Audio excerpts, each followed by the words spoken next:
Thank you, CJ. So someone was attempting to tell me on this thread that heroes are only perceived as to have it good.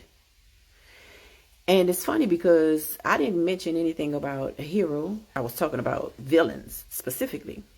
And they're not villains. You know, it's the wannabes. They're not villains because villains will see this post and won't even think twice about commenting. You know, because real villains, they have a passion for this shit. You know what I mean? They're not on social media going through spiritual shit, especially not talking to people that are on a path. Okay? Not villains.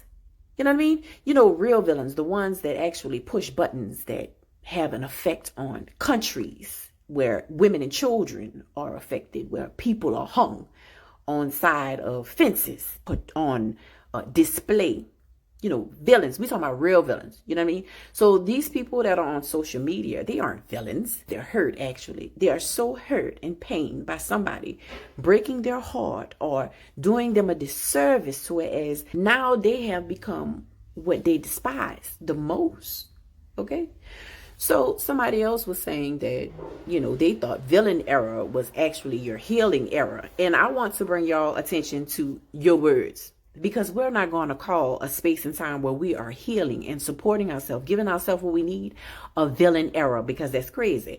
The word villain itself has negative connotations. There is no way we're going to blanket and cloak our journey of support and expansion with something so derogatory.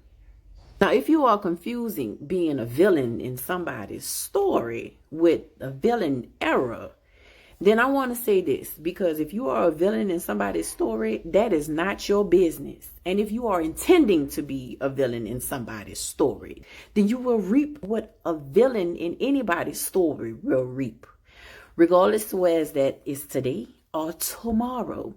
Because when there is something that metastasizes in your body that gives you great grief, you won't have to go far in order to wonder where that growth came from. If you are aspiring to be a villain, then be mindful, because there is nothing great that come about those things. It's not a threat, it's a reality, and that is the real deal.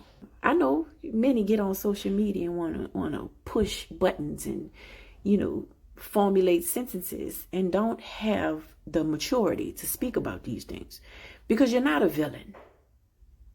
You're not. You're wounded. You're hurt. Because hit dogs holler all the time, but they bite. They do. It doesn't mean they're biting because they're ferocious. They only bite because they're afraid. So be honest with yourself so that you don't attract liars in your life. Because the one thing that you can do that's most harmful is lie to yourself. Because when you do that, then you attract liars. And then, you know, you got something else to talk about.